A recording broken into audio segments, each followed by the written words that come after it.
Smart at Work vous est présenté en partenariat avec Manutan.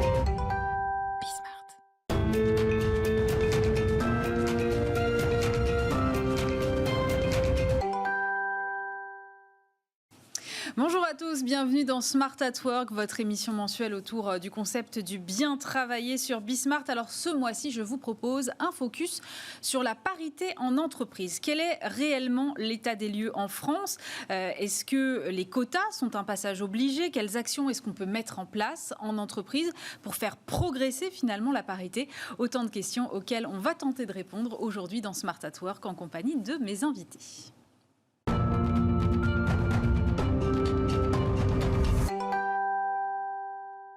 Et pour commencer cette émission, je suis en compagnie de Catherine Ladouce. Bonjour. Bonjour. Vous êtes cofondatrice et présidente honoraire du Cercle Interel. Vous êtes passée par la communication de grands groupes, notamment dans la tech. Vous êtes également vice-présidente de l'association Tougap et vous êtes également engagée dans le collectif Ensemble contre le sexisme. Alors, Catherine, avant toute chose, moi j'ai relevé cette phrase que j'aime bien citer quand on parle de parité. C'est Ilham Kadri, la patronne de Solvay, qui a dit « Les femmes leaders restent des anecdotes ». Est-ce que vous pensez qu'elle a raison, Ilham Kadri ? Je dirais en effet, malheureusement, le constat est là. Le constat est terrible quand on voit les chiffres. On a une seule femme en tant que patronne chez Engie, donc dans les sociétés du CAC 40. Si vous prenez SBS 120, vous avez 9 à 10 femmes. Et malheureusement, ce n'est pas simplement en France que ce constat est fait. C'est un peu partout dans le monde. Il y a moins de 20% de femmes qui sont dans les comités exécutifs. Et donc, en tant que CIO, on les compte sur les doigts d'une main. Donc, je pense que ça, c'est un constat qui est terrible. En même temps, il faut, je dirais, en effet, se donner du courage et une volonté forte pour justement que les chiffres, n'est-ce pas, soient différents et qu'il y ait plus de femmes. Il y a énormément d'actions qui sont menées pour donner confiance aux femmes et surtout pour que le pouvoir soit enfin partagé, je dirais, entre les femmes et les hommes au plus haut niveau de la hiérarchie. Et c'est vrai qu'en France, on a fêté il n'y a pas si longtemps que ça les 10 ans de la loi Copé-Zimmermann qui ont fait bouger les choses quand même au sein des conseils d'administration. Et on a eu l'impression, enfin en tout cas on en a beaucoup parlé au moment de cet anniversaire, que la France finalement n'était pas si mal placée. Sur les conseils d'administration, il a fallu en passer par la loi. C'est vrai qu'en 10 ans, en fait, quand on voit les chiffres, on était à 10% de femmes dans les conseils d'administration. 10 ans après, on est à plus de 46% de femmes dans les conseils d'administration. Alors certes, après, on va dire, oui, mais dans les conseils, on retrouve la DIRCOM, on retrouve la DRH, la personne en charge des finances.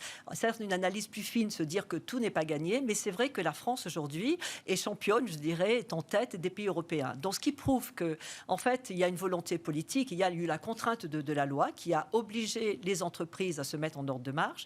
Mais au-delà de la contrainte, c'est qu'il y a une prise de conscience aussi forte de l'intérêt d'avoir en effet la parité. Et tous les chiffres aujourd'hui le prouvent, toutes les études qui ont été faites de l'OCDE, de McKinsey, qui montrent que la mixité et la parité riment avec performance, avec compétitivité, avec attractivité. Et du coup, je dirais, cette conjugaison de tous ces signaux verts ont fait qu'au niveau des conseils d'administration, aujourd'hui, je dirais qu'on peut continuer à être relativement satisfait et donc à continuer aussi la bataille pour justement que ce ne soit pas toujours les mêmes femmes aussi qui soient au conseil, donc pour diversifier à la fois les talents. Mais maintenant, c'est la deuxième bataille, c'est au niveau des comités exécutifs. Oui, alors au niveau des COMEX et des CODIR, justement, il y a une proposition de loi là, qui vise à imposer d'ici à 2030 40% de femmes dans les instances dirigeantes des grandes entreprises. J'ai une autre petite citation que j'aime bien parce que dans le cadre de cette proposition de loi, Christine Lagarde a été auditionnée par l'Assemblée, par la Commission des affaires sociales, et elle a dit eh bien, quand on légifère, on trouve des femmes, et quand on ne légifère pas, on trouve des excuses.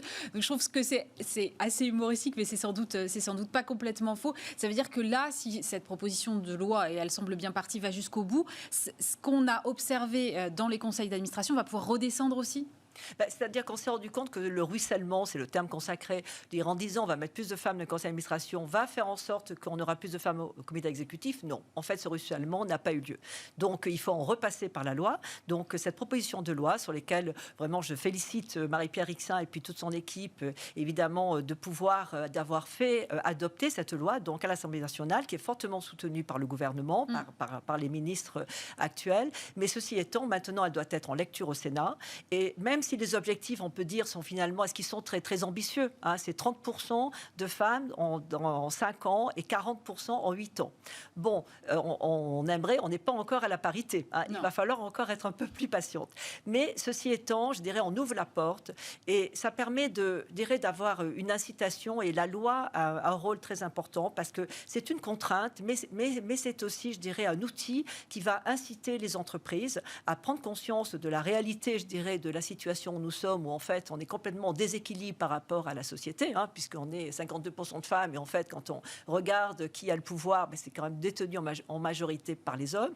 Et surtout, au-delà de l'équité, comme dit notre ministre Elisabeth Moreno, la parité, ce n'est pas la charité, mais c'est vraiment une question d'attractivité, de compétitivité, de performance et de bien-être aussi des salariés pour se retrouver avec une équipe, je dirais, qui représente l'humanité. Et du coup, je pense que cette loi, nous sommes, tous les réseaux féminins sont, je dirais, derrière Marie-Pierre Rixain, et espérons que cette loi sera adoptée, parce que ce sera un signe fort que maintenant on passe au niveau des comités exécutifs, et on a l'espoir qu'en effet, certaines entreprises vont même faire mieux. Parce qu'en fait, aujourd'hui, vous allez trouver des entreprises qui ont un COMEX paritaire, parce que depuis de longues années, comme nous avons fait par exemple au Cercle Interrel, il y a certaines entreprises qui sont arrivées à la parité par une volonté politique forte du plus haut niveau, et en même temps toute une série, je dirais, de pratiques et de politiques internes qui permettent de faire émerger les talents, parce qu'en effet, je suis entièrement d'accord avec ce que dit Christine Lagarde. Souvent, quand on dit « Ah ben attendez, je veux bien avoir une femme, mais je ne la trouve pas », c'est ce qui s'est passé pour le conseil d'administration.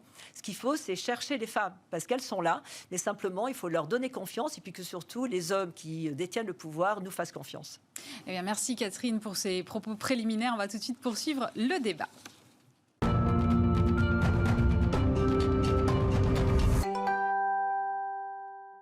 Et on poursuit donc cette discussion avec toujours donc Catherine Ladouce, cofondatrice et présidente honoraire du Cercle Interrel. Et nous ont rejoint sur ce plateau Julie Dangtran, bonjour. Bonjour. Vous êtes directrice générale de Manutan France, partenaire de cette émission. Et Xavier Alberti, bonjour. Bonjour. Vous êtes président des collectionneurs et cofondateur de Jamais sans elle. Julie, d'après vous, pourquoi est-ce qu'aujourd'hui on a du mal à trouver des femmes qui, comme vous, sont à des postes de direction ? Alors c'est une question un petit peu compliquée parce que je pense que les raisons, elles sont multiples en fait. C'est vrai qu'il y a moins de femmes à des postes de direction générale que d'hommes. Et plus l'entreprise est grosse, plus c'est vrai, en réalité. Puisqu'on se rend compte que, par exemple, sur les entreprises du CAC 40, il y a une femme et tous les autres sont des hommes. Ouais. Je pense que c'est en fait, en premier lieu, le résultat de toute notre histoire. Parce qu'en fait, on est dans une civilisation, dans une société qui a évolué sur des codes où chacun avait son rôle. Et si on remonte très loin, l'homme partait chasser, la femme restait à la maison. Mais ça remonte aussi loin que ça, en fait. Et évidemment, les choses ont beaucoup évolué. Mais en fait, on a des codes qui font qu'il y a des biais dans la perception du rôle de chacun, dans les comportements de chacun.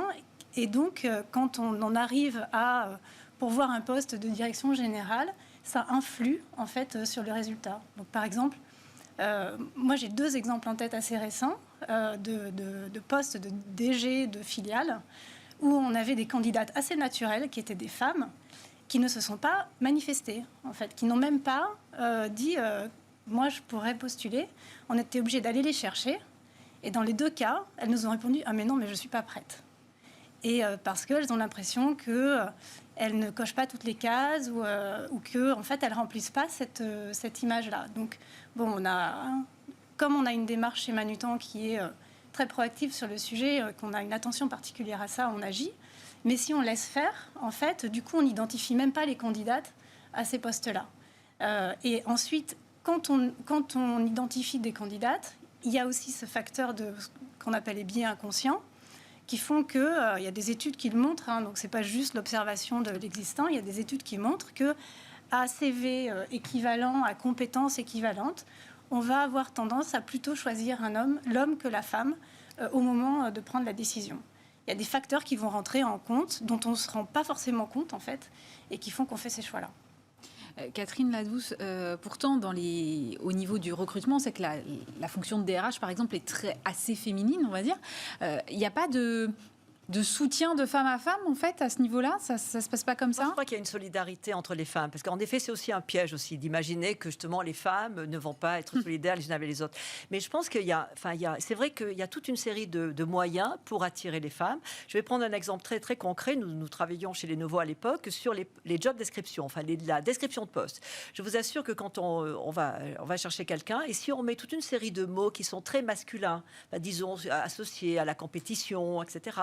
Finalement, il y aura une réaction qui fait que les femmes ne vont pas spontanément aller vers ces postes-là. Et donc, il y a toute une éducation qui doit être faite. D'ailleurs, que l'on soit une femme ou un homme, Julie parle des biais, mais les biais inconscients, ils sont partout. Parce que justement, l'éducation, et c'est quand même le grand problème, dès les petites filles, enfin, dès la maternelle, on va éduquer les petites filles, disons, si elles pleurent, c'est pas grave. Encore, les garçons, ils doivent pas pleurer, etc. Bon, là, je caricature, mais enfin, c'est quand même encore malheureusement la réalité. Et ce qui fait que je pense qu'il est très important qu'il y ait ces pratiques et des process, à la fois avec des obligations de chiffres. Il faut toujours avoir une femme candidate. Je voudrais citer l'exemple de Michel Londel quand il était chez Sodexo. Un jour, un colloque du cercle Interrel, il avait dit, mais moi, je veux toujours qu'il y ait une femme candidate au même niveau. Enfin, attention, que ça soit au même niveau de compétence. Je veux absolument qu'il y ait une femme. Et quand on est fait, surtout Sodexo, la distribution, son équipe disait, non, j'ai pas trouvé de femme. Il dit, alors je gèle le poste. Je vous assure, c'est assez courageux parce que moi, j'ai pas souvent vu ça. On est toujours très pressé de recruter quelqu'un. Il dit, moi, j'ai le poste. C'est une façon comme une autre. On travaille sur la description des postes, on travaille sur la façon de recruter, on travaille sur, en effet, comment attirer les femmes. Et à la fin, je dirais qu'une entreprise qui est très volontaire, elle va quand même arriver à des résultats. Xavier Alberti, vous, qu'est-ce qui vous a sensibilisé à ces questions-là et pourquoi vous avez cofondé Jamais sans elle? Ce qui m'a sensibilisé, je ne sais pas, je dis souvent que la création de Jamais sans elle, c'est fortuit, mais a coïncidé avec la naissance de ma fille. Et que j'ai coutume de dire que, effectivement, je voudrais que ma fille ait exactement les mêmes possibilités que son frère. Voilà, tout simplement. Et si je ne devais avoir qu'un seul moteur, ça pourrait être celui-ci. Voilà. Qu'elle ait exactement les mêmes possibilités que son frère. Ce qui n'a jamais été le cas, on va dire, dans l'histoire récente et dans l'histoire plus ancienne. Je suis bien d'accord avec ce qui a été dit avant.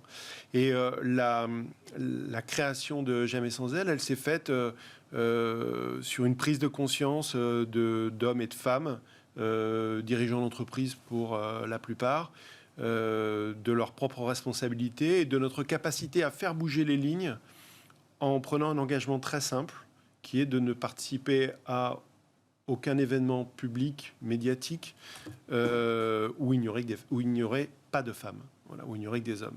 Et Jamais sans elle, donc c'est une idée très simple à la base. Et celle-ci, c'est toujours l'engagement d'ailleurs qu'on tient. Alors, aujourd'hui, je le tiens. On dit ça va. Mais Jamais sans elle se veut un mouvement féministe, mais humaniste, en faveur de la mixité. Et la mixité, il faut qu'elle soit dans les deux sens. C'est-à-dire qu'on se plaint également quand on voit des panels qui peuvent être 100% féminins, parce qu'on trouve que ce qui est riche, c'est justement la mixité, et la plus grande mixité possible.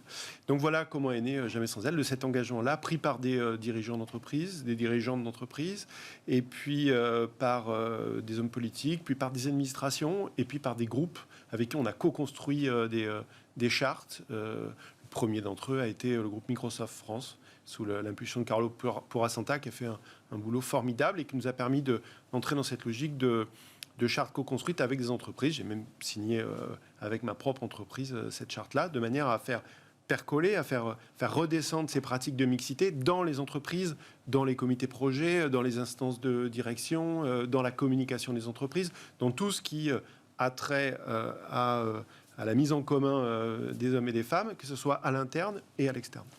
Qu'est-ce qu'on peut mettre en place, Julie, comme action concrète pour justement favoriser la parité au sein de l'entreprise? Est-ce qu'il faut passer par exemple par une charte, comme disait Xavier? Oui, alors ce que j'aime beaucoup dans la charte de Xavier, Jamais sans elle, c'est le côté très pragmatique de l'approche, et c'est des actions simples en fait qu'il faut mettre en place. Moi, quand je recrute, systématiquement, je veux avoir autant d'hommes que de femmes sur les postes, en particulier sur les postes de direction. Ce qu'on observe, c'est que la mixité ou la diversité, elle est assez facile à atteindre aujourd'hui jusqu'à un certain niveau. Nous, chez nous, on a 50% de femmes à peu près dans l'entreprise. Ce qui est difficile, c'est au-dessus. Donc sur les postes de direction, c'est de s'obliger en fait à avoir cette représentativité-là pour faire en sorte qu'on donne autant de chances en fait, aux femmes qu'aux hommes, c'est pas se limiter. Après, j'ai envie de dire que si on dézoome un peu de l'entreprise, il y a aussi toutes les pratiques qu'on peut avoir en dehors. Il y a le facteur de l'éducation et de la formation, dont on parlera peut-être, mais il y a aussi le facteur des codes qu'on envoie à nos enfants et de ce qu'on leur explique de la vie professionnelle et de ce sur quoi ils peuvent se projeter.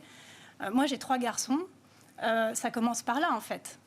On peut se dire que c'est aux filles qu'il faut qu'on leur envoie l'image qu'elles peuvent tout faire, mais c'est aussi à expliquer aux garçons, quand ils sont encore en phase de construction, qu'ils peuvent jouer un rôle différent de ce qu'on leur projette toujours en permanence.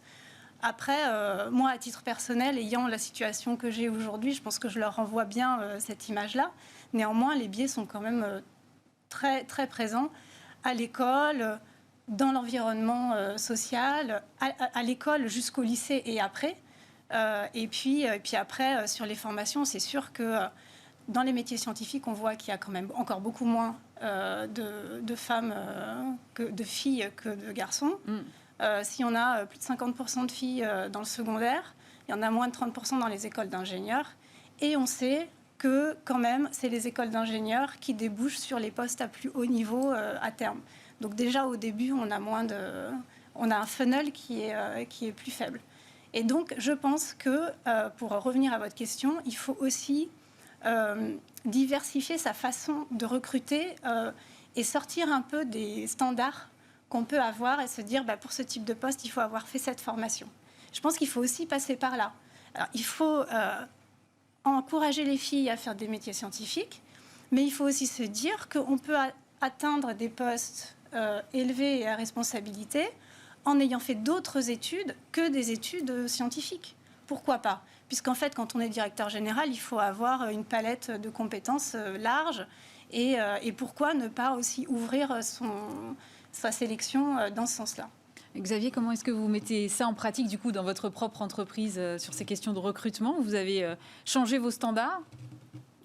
On n'a pas changé nos standards, on a fait évoluer un certain nombre de sujets à travers la charte qu'on a co-construite avec Jamais sans elle, justement, qui a été d'intégrer la mixité comme une obligation dans l'entreprise à toutes les strates, donc évidemment dans les comités de direction, conseil d'administration, mais aussi dans tous les groupes de travail. Très souvent, ça c'est quelque chose de très simple à faire. C'est évidemment très compliqué de faire bouger des structures hiérarchiques ancrées ou des compositions de conseil d'administration. Et c'est pour ça probablement que la loi a un poids si important pour arriver à faire bouger des structures qui sont si...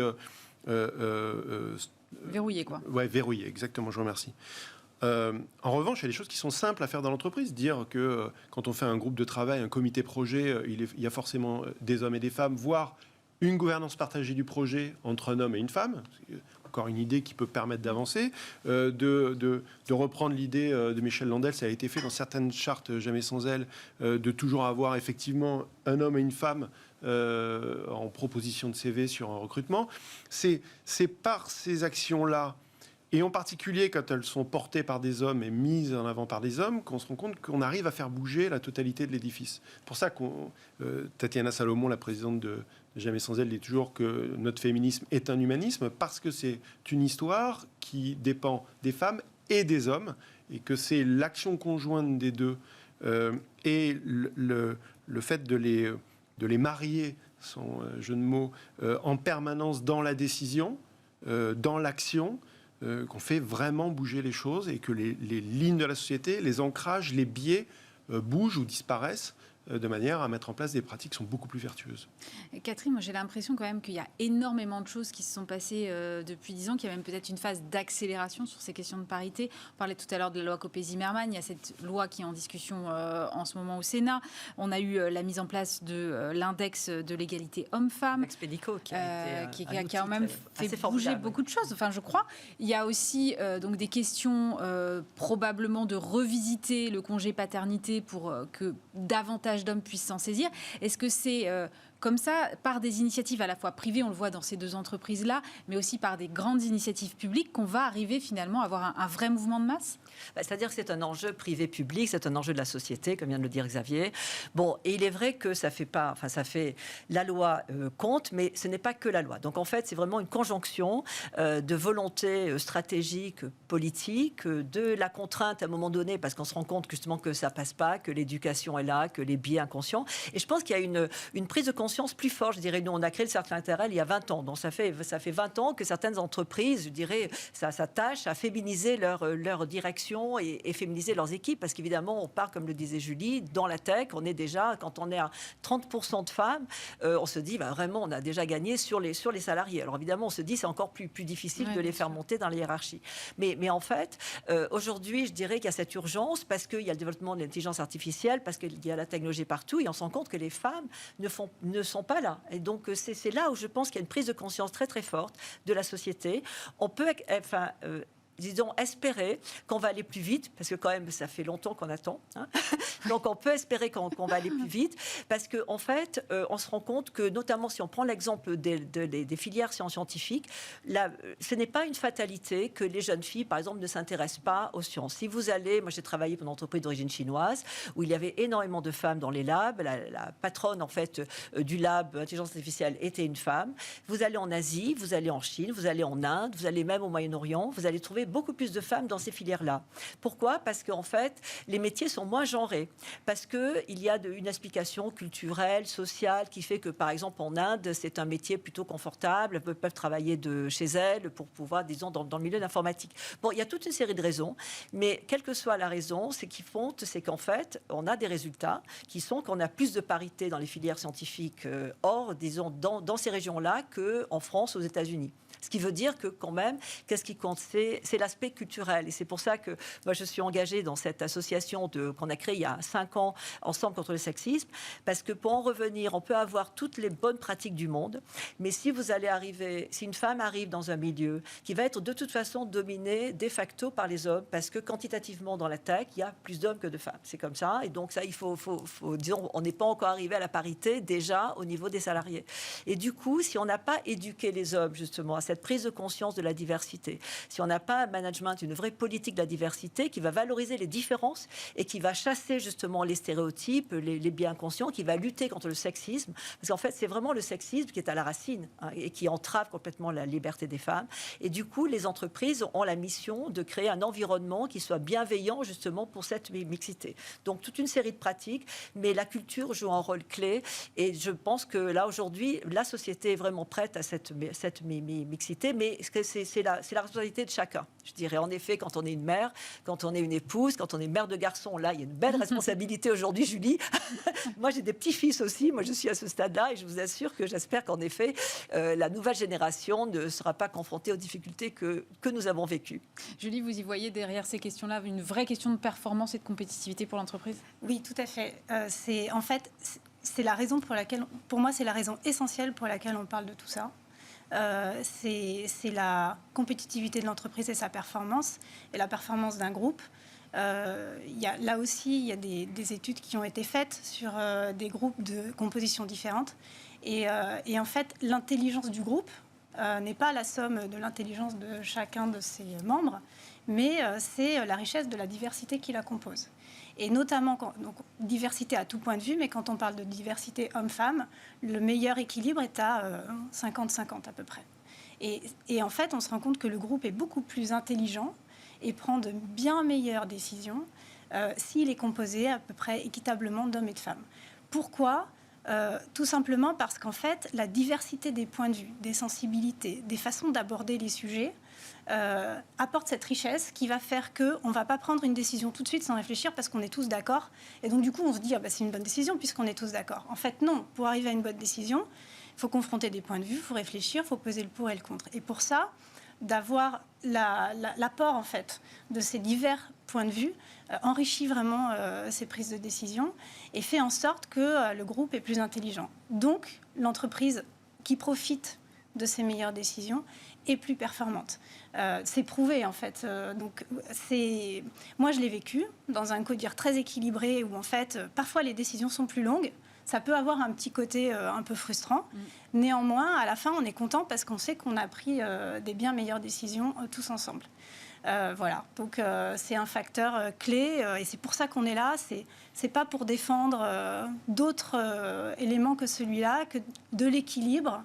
Et je voudrais juste rebondir sur ce qu'a dit Catherine à l'instant sur la prise de conscience chez les hommes, parce que je pense qu'il y a quelque chose d'important à ce niveau-là.